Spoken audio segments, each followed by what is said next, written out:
Good evening and welcome to the Tuesday evening emotional awareness discussion. And yes, we're back. It feels like about 3 weeks since I last came on, and it's only 7 days. What's happened this last week? I don't know. It's like time warp, and it really has sort of drawn out in the strangest of ways. But I'm always glad to be back and be on a live discussion with a wonderful guest. And this evening, I have with me Anne Brannan. And Anne is all the way from not so sunny Scotland this evening, apparently. She came on all wrapped up in a scarf and jumper. And I'm like, you're joking. It's like it's cooling off now, but it was over 27 in my office, and she's sitting there in a jumper, and I'm like, something wrong here. But anyway, we'll have to do a swap.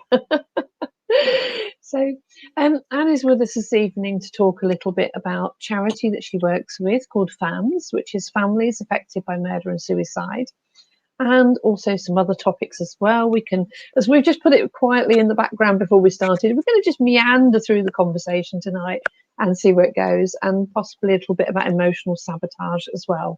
And I know I'm quite good at that one. So and I know a lot of people are, so that's going to be a very interesting one tonight. So welcome, Anne. It's lovely to have you on the show. Thank you.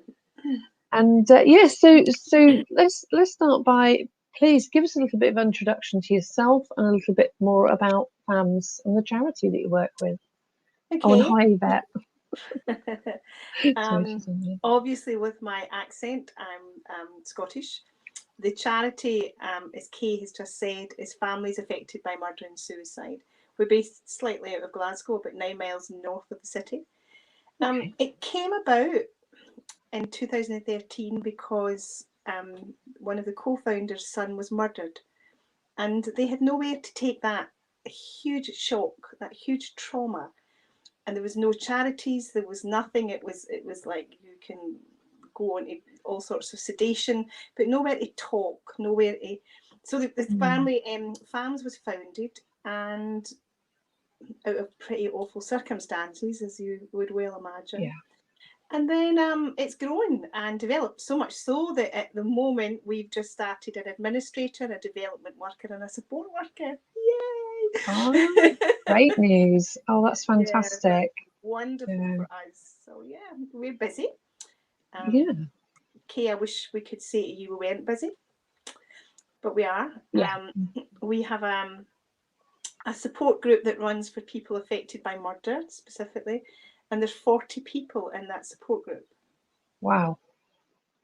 Oh my goodness. Like you said, yes, it would be nice not to have to support them. No. But sadly this happens. But how amazing that somebody's actually taken that need and turned that into something to support other people is incredible. And it is. And Kay, from that, in the early days, dealing with people affected by the trauma of murder, then suicide was very closely linked to that, as you can imagine, that people feeling what they felt. And then they never went into it to deal with people affected by suicide or suicidal thoughts, but that organically came. And probably the majority of our work comes from that aspect. But of course, murder as well. Yeah, and that's the key one. Is that's a very difficult one to. Well, I can't even imagine. You know, I have known of people who've lost family members in the past. I've not known them at the time, but I've known them after the fact. And you know, it's something that affects somebody for life. It's never going to go away. And that's not just a case of 6 weeks of counselling, you'll be fine. That's a tremendous amount of support needed. Yeah, you're right. Yeah. And I think for all of us, this year of lockdown, of course, has been incredibly difficult. Maybe it's had blessings for some of you, maybe it's had difficulties, I don't know. But what's happened for our folk that we work with is they've had a lot of time to be in their own heads and ruminate. And a lot of them are socially isolated. So, of course, that time and that space has just made this last year very traumatic for them. Hence the rise in our workload. At the moment, we have a FAMS.chat call-in service. And at one stage during the pandemic, we were taking nearly 1,000 calls a month. Oh my goodness, that is a lot. People That's a good point. I've just put the link in the chat actually because we have that ready beforehand. So yeah, 1,000 a month is a lot. My goodness. That was people affected by murder and suicide, but also mild to moderate and some enduring mental health issues. So there was a whole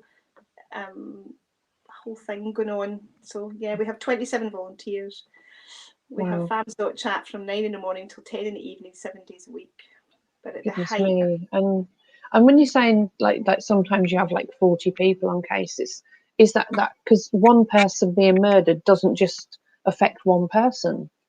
It affects the friends, their family, the colleagues. If they're younger, it's teaching staff, and it's not a one-on-one. It's not like breakup relationship advice where one person's broke up, the other one needs help. This is, oh my goodness, this is a whole different level. It is, and you're right. There's a kind of a ripple in a pond effect, and it just goes. But what we've discovered, and I'm sure most of you will probably know, is that children that are in families affected by murder and suicide are invisible. Yeah. They're kind of not in a bad way. Nobody's doing this because they want to, but in the trauma that the family go through, children are often just kind of forgotten about. So we do creative art therapy with a lot of children. Oh, that's amazing. Yeah, because I suppose a lot of adults will think they're dealing with their emotional trauma and just send the kids to school and then they'll deal with their trauma at school. And it's so easy to overlook that. That is very true. And especially when they're a lot younger, it's as if like if you don't talk to them about it, they won't know about it.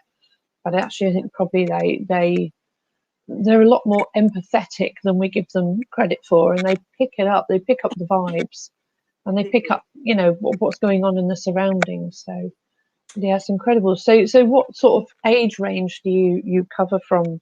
Which is a silly question, but it's always wise to ask. At the moment, we're working in schools. We've got some money that we were awarded around mental health and wellbeing for children in school.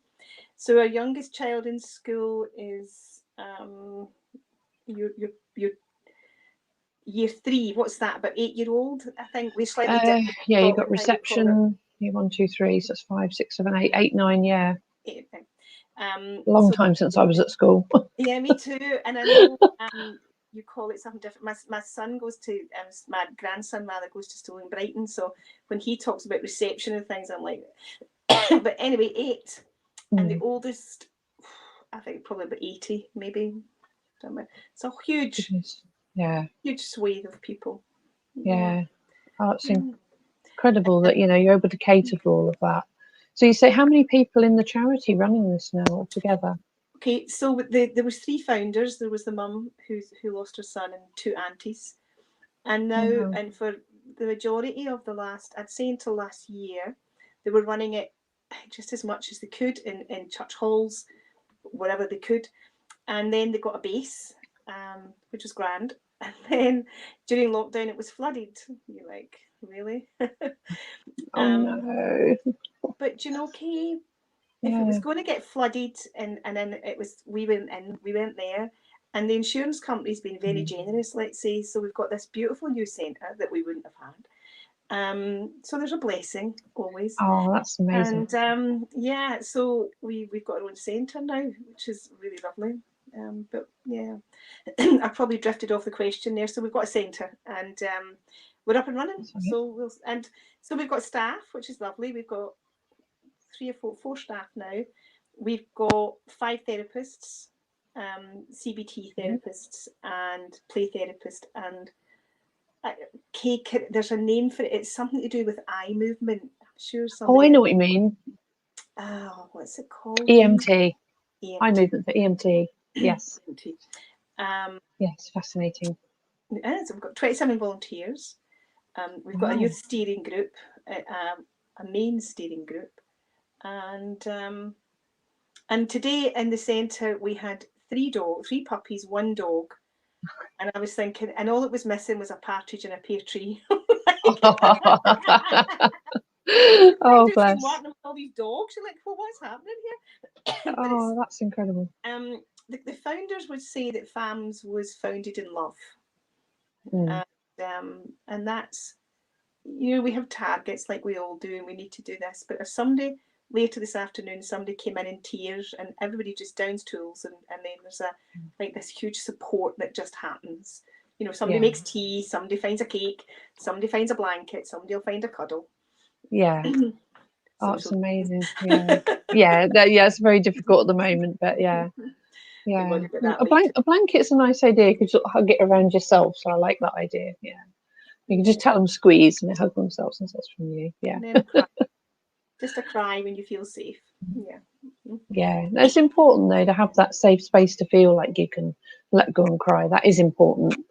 And it's very different to sitting at home crying on your own. Or, you know, or crying around family. That safe space is really important. So this is phenomenal that they've managed to build it into such a successful organisation, so much support. I mean, to have all those volunteers, all those therapists and staff. So tell us a little bit more. How did you get involved, and what's your role within the organisation? I guess for everybody sitting out there, how many times have we all said, say no and walk away? Don't say yes to this person because you just know you're going to get captured. Right. Don't you, like, walk away? Oh, why did that come out? Yeah, I know what you mean. So I do some growth mindset and leadership stuff in another part of my life. And the charity FAMS wanted somebody to do some leadership training, etc. So I went along, met the board, and just fell in love with them, to be perfectly honest, Kay. Just fell in love. And I thought, I wonder what I could do here. My skill set, and as much as I am a trained counsellor, but my skill set is not that particular kind of counselling. And quite frankly, it does not, it makes me, I just wouldn't be good at it. I'm too ill at ease with it.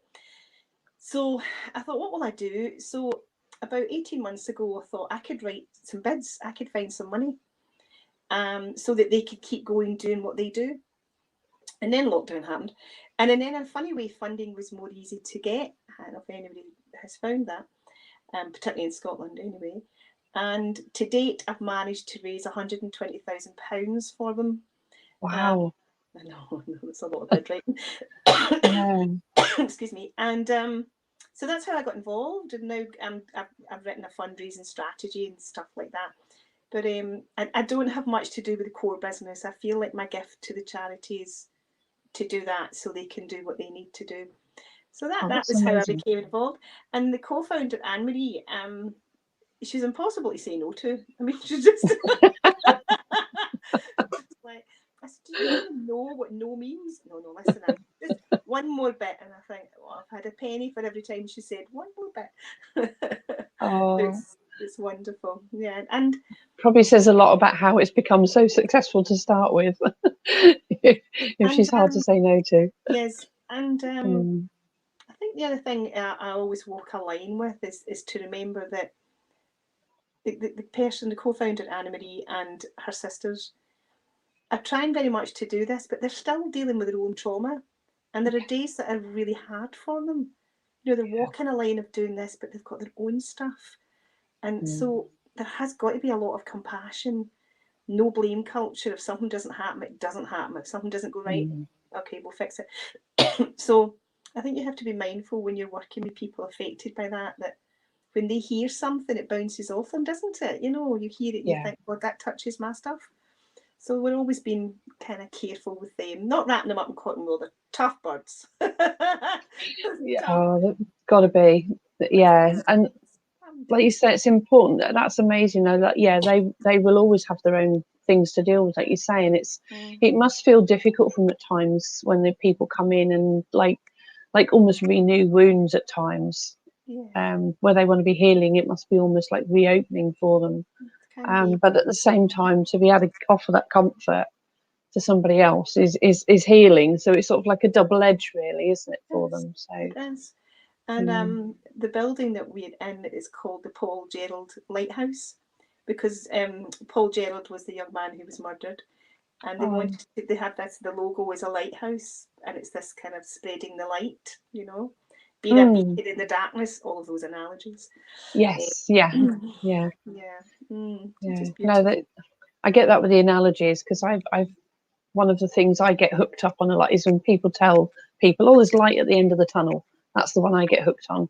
It's like, yeah, everybody says there's light at the end of the tunnel, but nobody shows you how to get through the tunnel.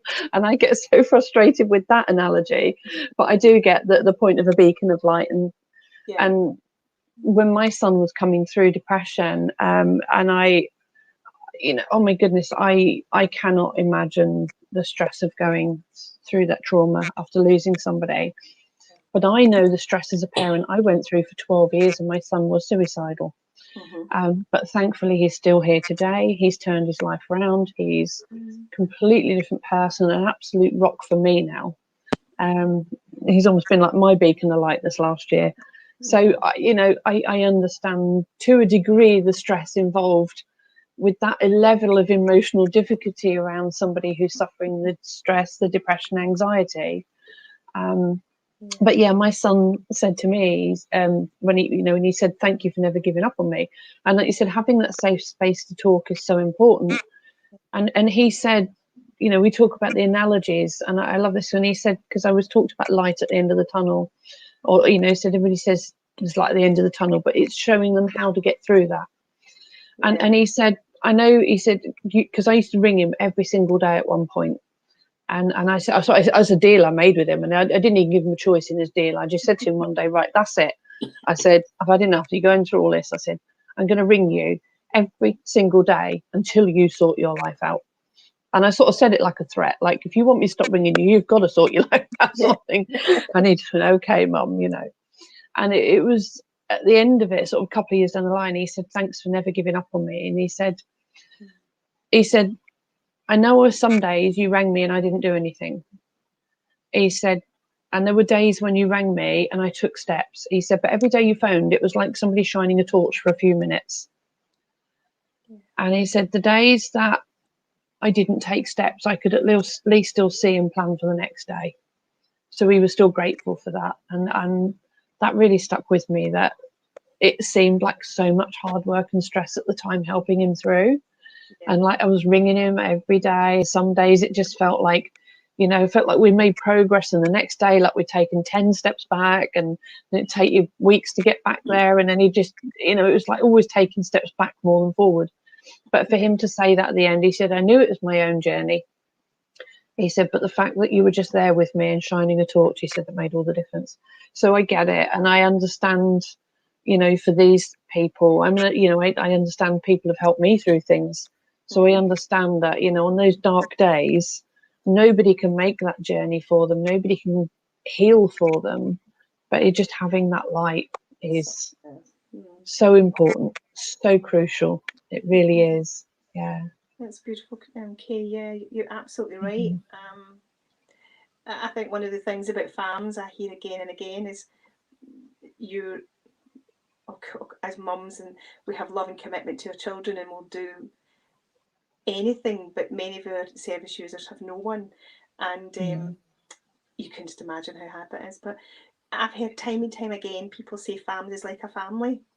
So for you, we're holding that light and healing for your son. I'm not saying that, but for some people we are that. And there are people that still come to the charity that started it off all those years ago. They go through, everything's fine for a wee while, and then wham, something touches, and then they need a wee bit more support. And the people that are well enough and have become volunteers. And in fact, one of the counsellors, we've paid for her to become a counsellor. We don't take that lightly. That know how if don't know, Kay, if you've ever seen it where you if I'm doing work in drug projects, many of the people who are coming through the drug journey and getting well want to become drug counsellors. It's almost like, I know this world, therefore, and sometimes that's not appropriate. Sometimes it is, sometimes not. But the person that's now a counsellor was many years in therapy. And so we found money so that she could do what she does. It was amazing. So, yeah, we're a wee family. We're a bigger family. Yeah. We've just given birth to 3 more posts, so we're fine. That's fantastic. And it's amazing it's supporting somebody else with that opportunity as well. And so it goes, beyond. And you're right, it's not for everybody. Counselling is not for everybody. Therapy is not for everybody. to, as in for delivering. And it really does. I know from what I tried to do last year, I was trying to train to teach positive thinking skills to minor offenders. And I went through the training for the job, but there were certain aspects about it when I realised they were training me to deal with full-on domestic violence for high-risk offenders. It was like, oh, hang on a minute, that wasn't mentioned in the job description and stuff like that. And I tried to get my head around it, but it just pushed me too far, and they pushed me too far too quickly with the training. Instead of letting me do a little bit of training and build up with some minor things and then build up my confidence, because of the pandemic, they changed strategy, didn't discuss it with me, put me through all of the training that would have normally taken over a year, put me through all of that before sending me to the office. And it just blew my mind. It was too much. And I actually came away from training feeling like I had PTSD, and I then needed counselling because of things I'd been going through last year as well. I'd been going through a lot of personal stress and personal trauma in my life, and then had that. And it's like, under other circumstances, that might have been fine, but it just all fell at the wrong time for me. And so I do understand how difficult it is for anybody to sit in that situation. And when you sit with somebody like that, and they're talking and you're listening, you are almost taking on their pain, and then you've got to go away and release that yourself. And again, I spent 7 years in St John Ambulance. So again, I was very familiar with, part of the training is, you deal with the scene, you do your ABC, you go in, you do your first aid, call all the paramedics, you clean up the scene, whatever you got to do. And part of the assessment was always making it clear that you make sure your team are okay, you make sure everybody's emotions are okay. And there were times when I had to do that. I'd have to walk away from something and go and perhaps visit one of my colleagues at their house and talk to them for a couple of hours, or them to me, because it can be really traumatic. And that was just for something you witnessed in a day. So again, I understand how that can be really draining as well for that person listening. Very, very difficult. Yes, and I think you make a very valid point in that we don't know what anybody's going through in their own lives as we take on a volunteer, or we cannot, and we know, not necessarily understand, because we can't understand what that's like unless you're going through it. But there's, for the people who've experienced murder or suicide or thoughts, we have a trained bank of counsellors. We have to also be very mindful of our volunteers, kind of, and your comment makes me think about them, that if we're not careful in hands that are not guiding and supporting, then that volunteering experience could touch something very deeply in them, and then you set off another chain reaction, and so it's a really good point. We are always very careful with our volunteers. Yeah, you don't know what end you've gone through, don't you? You just don't know. Yeah, just having notes about, if there's specific areas that each one wouldn't like to deal with, not take on a case for, and if there's strengths they've got, who is the strengths for each case, and it's a lot. I think Kay, on that. Sorry, I'm not quite sure where she's put this up, but Yvette's put a comment. Bless you, Kay, sending hugs. Main thing, you never gave up on your son. I didn't. Absolutely right, Yvette. And Yvette knows my son, and she knows what a little so and so he was. She knows him well enough, but she also knows how he's turned his life around. And actually, I'm quite proud of him this week. I'm quite proud. From where he was 6 years ago, suicidal, depressed, chronically depressed, he's gone through to having his own family, getting a job, and he got a new job a few months ago. And literally within 8 weeks, he was offered a promotion.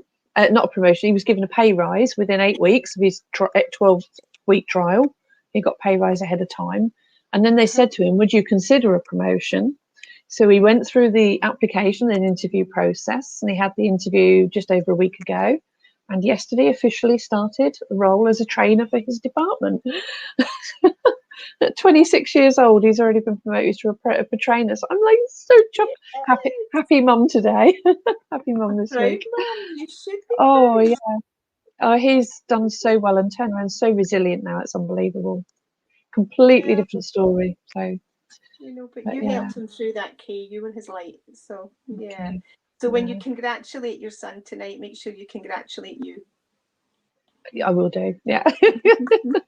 Like I say, my congratulations all in here in the book. Done my fair bit, and actually, I had a reward today. Not to make anybody jealous, I don't normally announce my personal goings on the video, but today, for the first time in I don't know how many years, I had a treat, and I went for a top to toe massage. Hot stones, aromatherapy, reflexology, Indian head massage, the whole works. And this is why I'm so chilled out tonight. Sorry. How wonderful. I'm sitting thinking, how are you not rubber? I know, I just feel, but yeah, I did feel a bit woozy when I got off the bed. I stood up and it was like, oh yeah, she had a glass of water ready for me. Gosh. Bless, thanks, Yvette. Yeah, definitely very proud of him. So yes, well done to Matthew this week.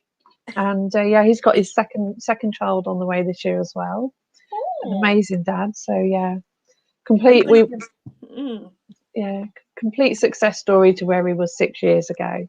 And again, it was actually only a few months ago, and I don't know. Actually, I don't know around here what sort of support is in place for something similar to, because for anybody watching who doesn't know, I'm in Norfolk, whereas you're in Scotland. I'm in Norfolk, so I'm like not quite the other end of the country, but it's not far off in comparison. But yeah, there was a young lad who went to the hostel with my son, because my son was in a hostel for a while. And I remember being outside one day watching this young lad move in, and his parents looked like working parents, very similar to us. Looked like a respectful family. And my son and this other young man, they got on really well. They became friends, and then they've both moved on and got on with life. And I say, bear in mind, that must be my granddaughter's 3, 4, so it's about 4.5, 5 years since they moved out of the hostel. But the other young man was pulled out of the local river earlier this year. And it's really sad to hear. They were two young lads, both with depression, both in the hostel, both with the futures ahead, and they've just gone completely different journeys, different routes. And again, it's just so sad.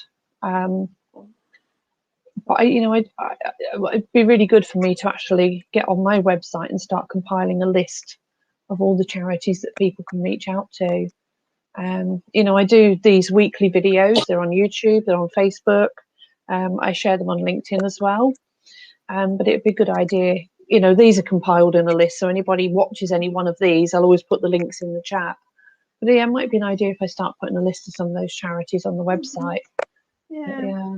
I think it's a funny old thing, isn't it, that you don't need charities like ours until you need them, and I hope that you will never need them. But it's amazing that murder and suicide is not far removed from any of us. Like that young man who was part of your son's life, we always think that it happens out there somewhere, but actual fact, it's much closer than we think. I was at a meeting a few weeks ago, and a young chap was introducing himself, and I told him what I was doing, and he said, "Oh, my brother was murdered," and it turns out that his family only live 5 minutes from our centre, but didn't know about us. Oh, goodness. And do you know in your own mind you have a perception that people know, but you don't know until you need to know. Why would you? So sometimes it's like, if we're reaching out to people, it's maybe that 6 degrees of separation. Maybe you've got a friend who needs to know, or a family who needs to know. And that's the beauty, isn't it? You just spread that net, people know. It just makes me think of another question, actually. So although you're there to obviously support people who lost people through, like, say, for example, with the murder, does that include historical cases, like people who've lost somebody in the past, so not just somebody new? Because that just could open up a whole my goodness, a rush for you. It could. We do. We don't. Trauma's trauma. We all know that in the mind, trauma is as fresh as it is. You may be able to walk a little bit with it, but it's there. But I'll tell you where we are really involved in stuff is the moment the not proven verdict at court, and for families whose families have been murdered, not proven, is a horrific court case. You know, it's to hand that court down. Yeah. Because then they have nothing to hang. They just have nowhere to go. So we're part of a sort of what's the word I'm looking for? A movement to try and get the Scottish Government to look at this not proven, because it's not proven a lot of times, way too many times in murder. So we have a group running, and that those 40 people that were affected by murder are part of that sort of team. But we will also go to court with families and support them, because you can imagine how stressful court is. Yeah, difficult.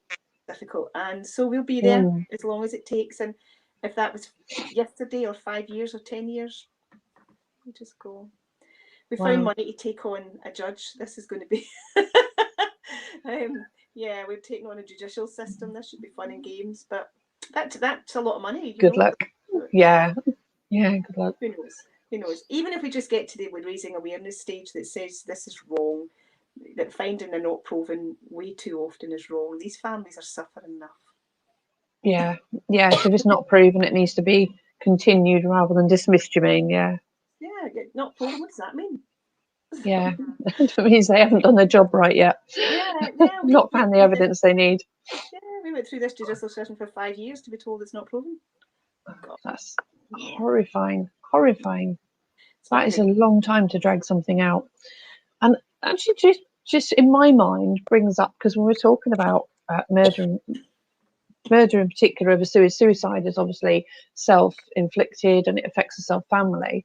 But when it comes to murder, there's also got to be some knock-on effect to an event, like the family of the person who's committed the murder as well, and it must be just as much of a shock to them and how they deal with it, and then there must be sort of almost their emotions about, well, why didn't we see why they were going down this route, what they were thinking. And I think especially when you get a lot of youngsters who are struggling with depression, stress, anxiety, then they get involved in relationships. And this is just an example, and I know it covers a broad scale, but it's quite a common story you hear is the love, the love sort of breakup where one person doesn't want to lose the other one and they'd rather kill them than be with somebody else, or they don't like somebody else being with them, and so there's all that, the sort of classic love story around murder, which makes a lot of the drama movies, but again, there must be an element of difficulty for the family around that person to live with that as well. It is, or to accept that their family member has done that, or that they've been going through that and been led to that, and however they feel about it. So that's, and I think you're right. It's often the part perhaps it's missed that family whose family member committed the murder are grieving. Grieving for the loss, grieving for what a life expectation for the family member that was gone, for the guilt and all sorts of stuff. They need support as well. We would not offer it, but we've never been asked for it. But I guess in my mind, if we ever were, we would have to be very mindful that could be very disturbing for some of their services, and we would. Yeah, it always have to be like a separate division, separate charity, something. But it's just that, in my mind, there's that thought that when a murder happens, there's all those people affected. But that would probably have to be a service offered more through the judicial system or on the back end of that or something. But victim support, victim support in Scotland would usually pick that up. But I guess in my mind, what I see what happening is it's like this stack of dominoes.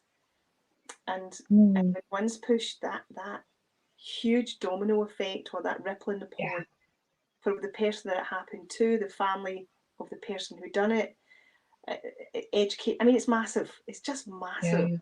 I just think don't think government put enough funding into this. We've been blessed that we've gotten the money, but we need more funds, like we all do, I guess. Who's would say the same. But poor mental health is definitely leading to a rise in suicide, as we know. And then there's this kind of infatuation, almost, if that's the right word, about suicide that young people skip with all the time. So we have youth groups and discuss openly what's You know, what's all that about? We have champions, youth champions that we've trained, Okay. and they go into the schools and talk to the peers. There's no point us going into the schools. It's like we're here to talk about suicide, and that young person up the back of assembly is going, "What hell? I'm talking to you." Yeah. Because the minute I Things. come to you, somebody's watched me coming to you. Tick, they're all over me. So Yeah. we have youth champions in a couple of schools that young people can go and speak to. Yeah, because again, you don't know what's happened in their family, either immediately or extended family. There might be something already happened in their family. So yeah, it's very difficult to take those conversations to a school when you've no idea about the background of 500 students sitting in front of you, or 1,000 students. And yeah, You it's don't know. gonna.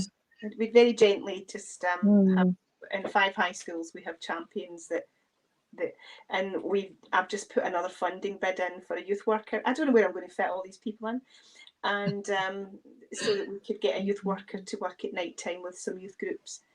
But the thing about for young people affected by it or suicidal thoughts is, in the main, they want to come to a group. Maybe your son would have experienced this, I don't know, but they just want to come to a group and be a young person. They don't want to be yes. labelled or looked at or Mm, sorted or fixed. I'm mm, 16 and I just want to be a 16-year-old. mm. Did you find that Yeah, just my son tried to deny the label of having Asperger's, so I do get it. But on the other hand, until I knew what it was he was dealing with, I didn't know how to support him. I didn't know what it was that was behind a lot of the depression, the stress, anxiety, because he'd first tried to take his life when he was 8 years old, which was way too young. So not even teenagers sometimes. But he tried to deny having it, and the more he denied it, the more obvious it became. It's like trying to say to somebody, "I haven't got a broken leg. You watch me walk." And the more they try and walk, the more obvious it's going to be they've got a broken leg, because they're not going to manage it. And it just that kind of effect. And it wasn't until but at the same time, it amazed me. I know it's going a little bit off topic of the suicide, but we did say we're going to meander. But it amazed me with the Asperger's, being on the autistic spectrum, that we could go to a support group and there could be 20 kids in a room, all with Asperger's, and it was one of the most peaceful places you could be. They were having fun, they were doing activities, they were coexisting, they were joining in with each other, they were having conversations, and sometimes they weren't even talking, but they were just doing things together, and there was a meaningful connection even without that conversation. And it's like they were perfect. It was like a room full of 20 perfectly normal kids. But the minute you took any one of them and put them in a classroom of atypical kids, there was a problem. And every single one of them would leave that room, and parents would all say, "You put them in a classroom." The teachers just couldn't cope with it. They couldn't handle them. They couldn't handle the classroom, the environment. They were stressed. They were not accessing their education. They were depressed and angry and suicidal at home. And my son wasn't the only one like that at that age. He had friends who, and another young lad. He was only about 9 or 10 when his mum found he'd got knives collected under the bed and got an obsession with knives, and was worried what he was going to do. And so yeah, there's a lot of it out there, and a lot of that can lead out in society to that depression. But it just amazed me, like you said, in that support group, for that couple of hours we were there once every 2 weeks, they were all normal together. And even all the brothers and sisters that came along who were atypical and not on the autistic spectrum, because they're used to living with that brother or sister and used to just adapting a little bit to the family environment around them. Not that they were having to give way to everything, but they accepted there had to be a little bit of give and take both ways. But even they came in and blended in normally. And it was just so beautiful to see. And, we did this for several years. So it wasn't like, we just went a few times and saw, we were going for several years to the support group. And it was always amazing to see that, yeah. But it wasn't until later on that he finally decided to say, do you know what? As much as he didn't like being labelled, it was at the point where he finally said, you know what? This is what I've got to deal with it. Yeah. And actually, say, he said to himself, you know, I've got to deal with it. I've got to accept this is who I am. And I've got to learn to like to socialize with people. And I've got to learn to listen to people. I've got to learn to listen to myself. I've got to learn to recognize my emotions. And as he started to go through this process of saying, I've got to learn, then he embraced it all. And the other thing was, he was almost afraid that personal development, there's two sides to it. The other side was, well, if I learn all this stuff, I'm going to stop being me. So that was the other one. He'd embraced. He was kind of, he knew he had to change, but he was also afraid of not being who he thought he was comfortable with. Yeah. But the more he embraced and grew and learned and developed who he really was in an open way, and just accepted who he was with the Asperger's, with the label, not having to tell everybody about the label, Yeah. but accepting it for his own self. So it wasn't about saying, here's a label to show the world. The label was more like instructions in the back pocket. This is what we need to do to help you. Yeah. So we knew it was about sensory perception, and we knew it was about communication difficulties. We knew that we weren't dealing with dyslexia, and we weren't dealing with ADHD, because otherwise it's pointless trying to give him those strategies. It just meant we could give him the right strategies for life. Yeah. And once he embraced that, the more he grew from it, the less anybody would even suspect that he has Asperger's. It was embracing it that actually helped him to actually appear more normal to everybody. And yet there's still elements of it there some days, which is quite comical in the right ways. Because Wow. what I said about he got this promotion, he had some people were watching him at work one day, and they asked him questions about how he was working, and they stepped away, and these were some of his supervisors, and they stepped away, and he thought they thought they were out of earshot. He said, but I could still hear them. And one of them said, I don't know how he does it, but everything he does is like a robot, and he does everything different to everybody else. and it's at the point now he's so comfortable with it that I can have a laugh with him about it. Whereas years ago I couldn't mention it without him going, you know. And I said to him, I said, that sounds a bit like your Asperger's still coming through. I said, have you told them? And he went, no, but it's very interesting to watch them trying to work it out. He's just comfortable with it now, and he accepts that's who he is, and if they can't figure it out, that's the problem. But wow, there's a real life lesson in there for all of us, this acceptance of who we are. Yeah, absolutely, and he's certainly done that. He's such a character now. He really is. Exactly. I love it. And he's now more mature and more resilient than a lot of adults I've met as well. Me too. because he's took that in, you know. It just incredible. But yeah, it just made me laugh when he starts explaining what they're saying about it, and I'm like, yeah, I can still read it in there, you know. You get to know. They say he always does everything different. I'm like, yeah, that's him all over. He's always done everything a little bit differently. But it's not a bad thing. It's not a bad thing. It was just learning to make that work for him, not against him. Yeah. And that's the key thing, making it work for him, not against him. So actually, I can't believe we've been through nearly 50 minutes already, or 45 minutes already. My goodness.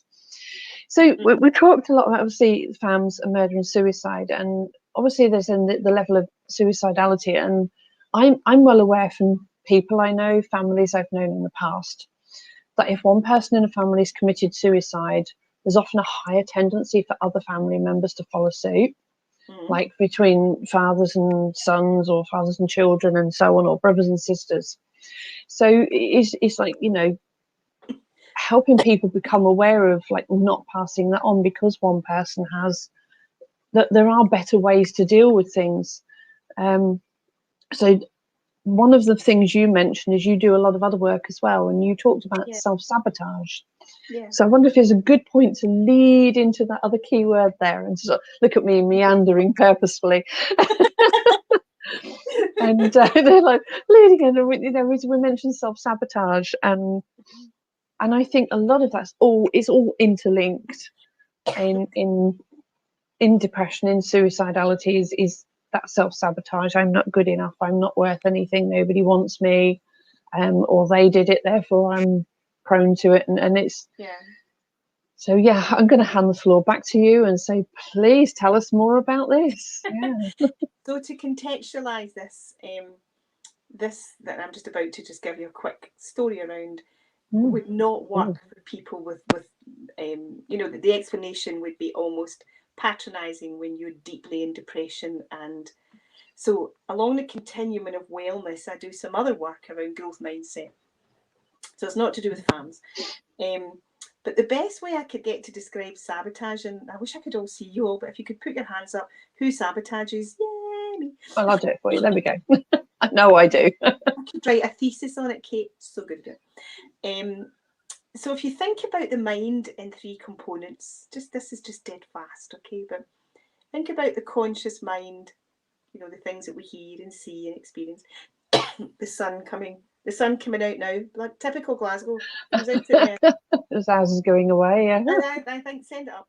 And then you have the subconscious mind. You know this, and I'm going to try and find something that Yeah. What? No, of course, can't find one. You can never find something when you're looking for it. So I don't know. I've got a smiley face. Will that help? It's a pen drive. It's a wee what do you call it? There. So if you USB. Yep. if you think about your subconscious mind as a USB stick, okay, and it's full of all your memories, isn't it? Everything that happens to you. Now your USB stick and my USB stick will be full of very different things. So I need you to think about this. So held in here are your beliefs. You mentioned already, Kay, whether I feel good enough or not good enough, whether I feel pretty or ugly, however that's been conditioned. So there's your beliefs, there's your opinions about yourself. You know, am I okay? Am I not okay? There's your attitudes. You know, you have a positive attitude if you like something, and you have a negative one if you don't fancy it. And then, and I'm thinking about this, then there's the truth. So it forms the word boat. So if you imagine you've got a boat in here, stick with me. Then you have another part of the brain called the creative subconscious. And I don't know if you've heard of that, but it's the part that does what this says. So if you've been conditioned your whole life to think that you are clumsy, yeah, your creative part of the brain will get you to be clumsy because you keep telling yourself you're clumsy. So your brain goes, that's like your keyboard part, the input, the keyboard. The input. Yeah, and if you don't forget that you're clumsy, somebody in your family will remind you, be careful, you know how clumsy you are. And you say, well, thanks for reminding me, I forgot. So it's funny, actually, you picked the very one that I grew up with. So if you think of the creative subconscious, if you had to draw a wee boat, so here you have a boat in here, that drives the creative subconscious, which is a boat. So you have two boats.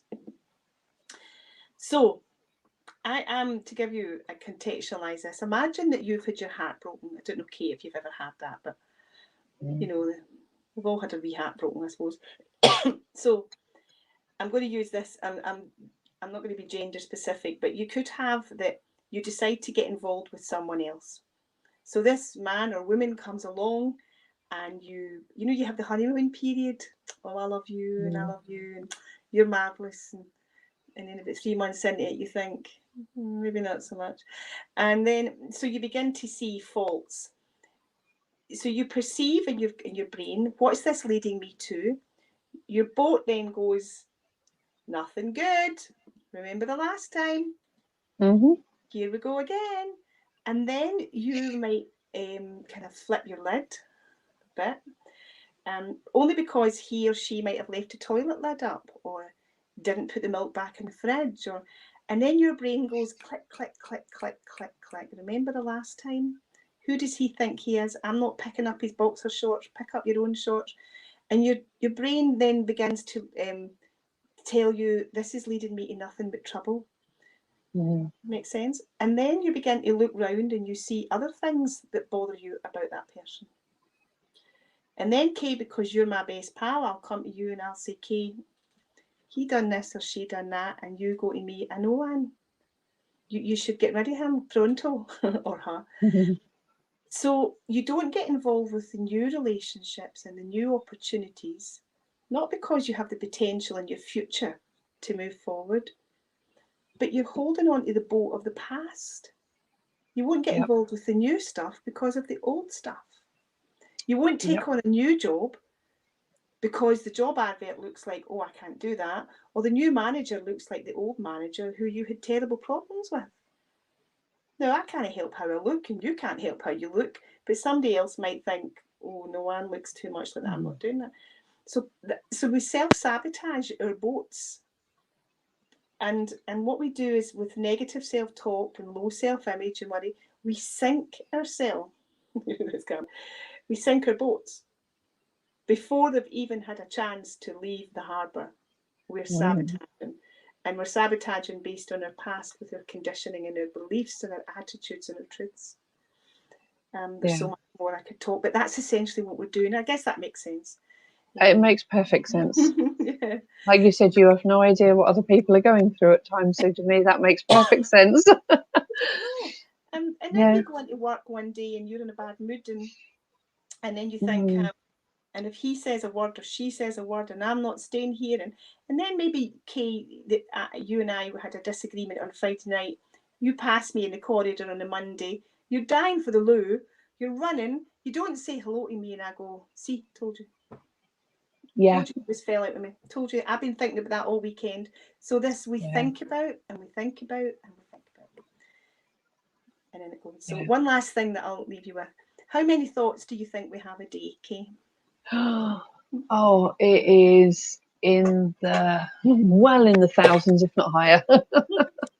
Well, apparently somebody counted. Not me, because I would get to 5 and forget what I counted. They must have done self-sabotage again. Look, they must have done it with electrodes. But what they discovered, that people and we have 58,000 thoughts a day. 58,000. Wow. Hold that thought. If you even take 48,000 of them out, and 10,000 thoughts a day are random. You know, you could buy a mirror and you think, oh my God, how much weight have I put on COVID, or oh, I don't look good, or I've got cracks here, and I've got... And there's 20 already. So if you think, and all of you folk that are out there, if you've been thinking 10,000 thoughts that stack up to become a belief, that a belief becomes an action, okay?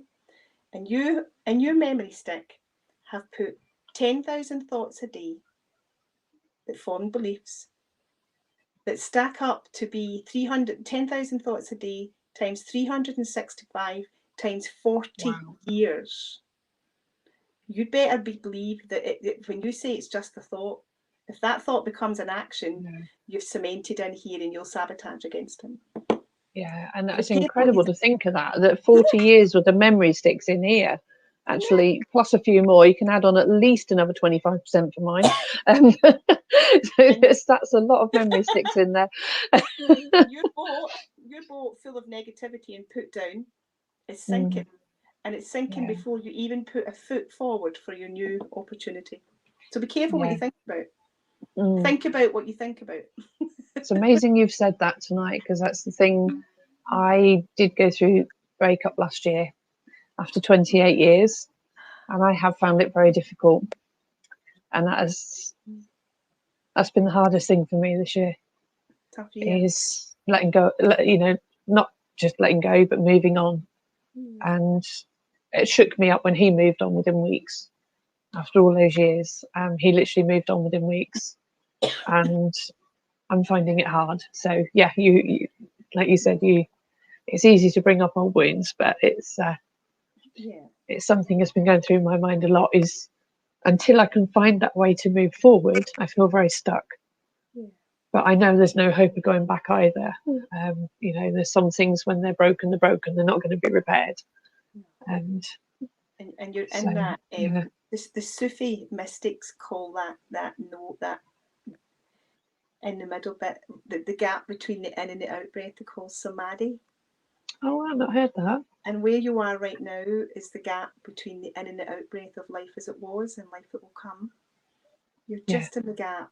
So in the gap, be kind to yourself. You have educated this wonderful young man that you have in your life who's just got promotion. And do you call yourself Granny or Nana, or what? Nanny, Nan or Nanny, yeah.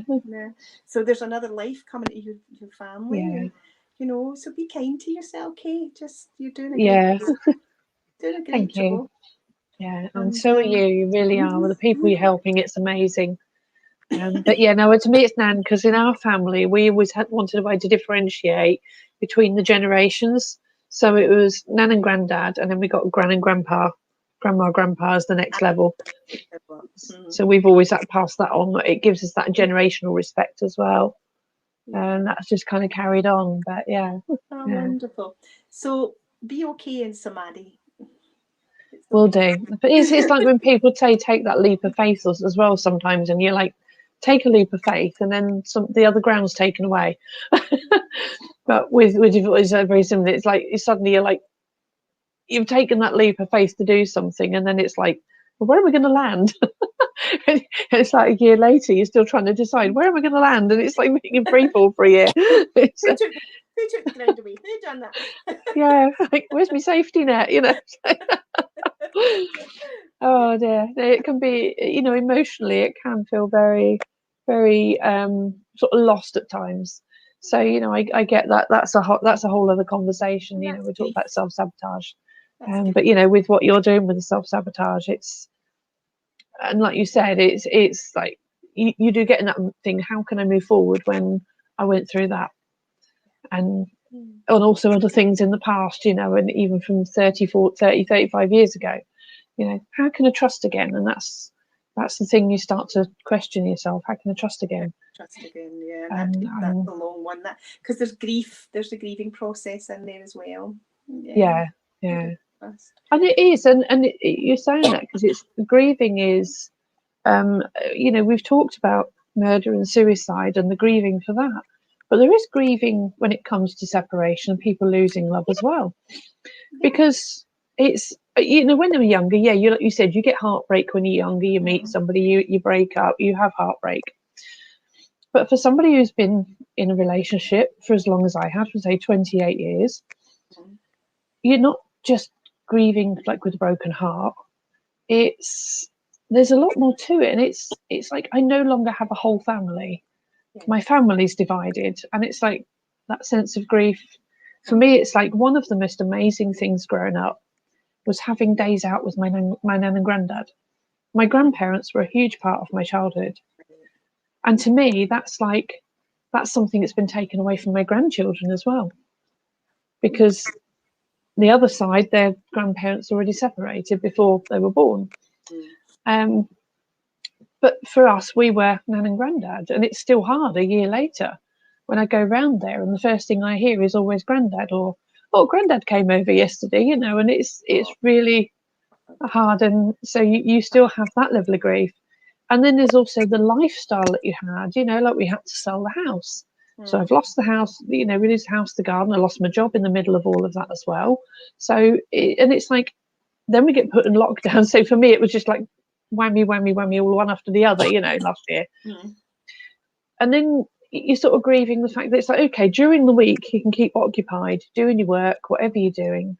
But come a weekend, you're then grieving the lifestyle. We used to go and see the kids together, or the grandkids together, and do family. We used to go out for walks together. We'd sit and play cards, watch movies together, go out on a motorbike, out in the camper van, self-converted camper van, out doing the gardening. And you're losing a lot more than just a person. You're losing a whole lifestyle. And Absolutely. And sometimes I think I grieve some of that more than I grieve, being with him. And it's almost sometimes like I still miss him, and sometimes I don't miss him, but I miss being able to go out on the motorbike with him, because I used to love getting on the back of the bike and just like let the wind through your helmet and in your hair, and it was a very freeing feeling. And the same when we used to get out in the camper van, I used to love doing all those things. And it's at that point of, those are the bits that I miss as much as the relationship. So when people talk about grieving for a relationship, for those people that have not got to that level in that length of relationship, and it can feel very overwhelming, because that grief is about more than just the relationship. Is about so much more. Everything. Yeah. And your future plans as well, like future plans for retirement. Yeah. We were going to go and do this cruise. We were going to do this. Your bucket list you had all planned out for the future. It all goes. And griefs. I think this year particularly that what we'll find, I believe, is and I'm evidencing it already, this sense of loss, this sense of grief that you're feeling, and how debilitating that can be. But we should be grieving a loss of a year, a loss of friends, a loss of our freedom, a loss of. It's only when you come out you realise that the little guy in the corner shop's not with you anymore because he passed away with COVID. There'll be an awful lot of stuff around grief and bereavement, but people feel that bereavement is only if somebody dies. It's not. Grief is loss, and loss of a job, loss of your freedom, everything. And I think that's going to have a huge effect on our mental health this year. Absolutely. We've reacted to the year, now comes the loss of the year. Yeah, let's see if I can do it with the right hand. That one, yes, I got the right hand. The emotional cycle up there. I'm getting used to it. It's on that side. I put that hand up. So yeah, the emotional cycle. The only way between going the happy at the top and depression at the bottom is to go through something that makes you angry or through something that makes you sad. And through somebody losing somebody through normal death, if you can call anything normal death, but I'm talking compared to murder, you're going to go through the grief process, so through the blue. And that's the grief. But grief, like you said, is loss of anything. We feel sad over just losing touch with a friend who moves away, or people feel a sense of grief over losing a job, if they've had the job for a while or they really like the job. And we you can all imagine a man who's got a really nice car that he spent hours and hours rebuilding and polishing, and somebody comes and kicks it or runs into it. Oh my goodness, he's going to have a sense of grief over losing his pride and joy with his car, or he's crashed his motorbike. We grieve over objects as well as we do people, and pets as well. But on the other hand, when you've got the murder, you're dealing with the grief, but you're also dealing with the anger as well. So there's two sides to it. Yeah, absolutely. But I think this year, I would say to people, as we come out of this, grieve the loss, grieve the sense of everything that's been lost. But I think what kind of makes me a bit concerned is that usually that would just be in a family, maybe 10 or 12 people like this. But there's 60 million of people of us, or whatever the Earth's population is, all feeling a loss. I have no idea what that's going to do to mankind or womankind. I have no idea. Oh, it's definitely going to have a long-lasting effect. Definitely. This is not something that's going to be lockdowns over back to normal. It's definitely going to be, it's like our older generations, still talking about World War I and II, and that's still living on through our lifetime in their memories, for real. And this is going to be the same for the next, for our youngest generations. They're the people who lived through the pandemic. We have to hope that the children remember the lockdown as playing outside and going for long walks and making banana cake, and the rest of us are stressed out box. But if the kids are fine, we'll make it. We'll be okay. Yeah, definitely a lot of positivity taught to them, and I think the biggest hope is a lot of that stays. And actually, one of the biggest things I've found challenging the last few weeks is when I have been out to socialise. Like I've been to the pubs, or I've been into a shop or somewhere, and I'm trying to have a conversation, even just sitting outside, trying to have a conversation, but then there's other conversations going on around, and I couldn't concentrate because I hadn't got my earphones in and I'm not on Zoom, and there was just so many distractions. It was horrendous. It was doing my head in. That's a good point. We should say to the pub, we're on mute. Yeah, I met with a neighbour up the road for a coffee last week, and we're sitting just trying to have a coffee, and there was nobody at the table in front or behind. There was somebody like 2 tables over that way, but the waiters and waitresses were going past, and they were chat chat chat chat chat chat chat chat. And every time somebody new came past, chat chat chat, and it was just like every time somebody walked past, it's like I can understand what it was like for my son when he couldn't cope in school. Yeah, there's a good lesson. But okay, yeah, that was. Yes. Are we okay for time? I'm aware. Sorry, yeah, we're fine. I will let you go because I think actually you said you wanted to go early, and I realised we've run over. I wasn't watching the clock. I am perfectly happy, but my tummy's talking to me, so. Thank you, Yvette. She's well done to you both. I have thoroughly enjoyed having the conversation with you tonight. So thank you to anybody else who's watching who is wondering what we're on about. Please do catch the replay on YouTube or in Facebook. It has been the most enlightening conversation with you this evening. So Thank you so much indeed. Oh, likewise, you've lifted my spirits. It was a bit Oh, tough day today, so thank you for this opportunity, and to go to bed with gratitude tonight. So thank you. absolutely. You deserve all the gratitude you get because it's amazing work. And I still can't get over £120,000 charity you've raised is incredible. And such a great charity and such other great work you do. So well done, Anne. Oh, bless you all. Thank you, everybody. Bye. Take care. Here comes, Thank you know, you. you would have a Zoom wave, or, you know, people go like that. Oh, yes, the Zoom wave. Yes. Magician Brian Miller, when I interviewed him, he was saying about the Zoom wave. He said to me one day, have you noticed everybody goes like this now when they leave Zoom? It's like, oh, I hadn't thought about that. You never see anybody leaving a boardroom like that. It's head down, right, where's the coffee machine? At Zoom, it's like, bye. Another new culture to keep going when they leave the boardroom. I bet they won't. Well, thank you so much, Anne. And Thank you, thank you to anyone for for letting me watching in. chat. Oh, bless You're you all. welcome. Take care. Wherever you are, take care. We'll do, and we'll stay in touch. We will. Thank you, definitely. Okay. Thank you. Goodbye, everybody, and we'll see you 7 o'clock again next Tuesday. Bye. Oh.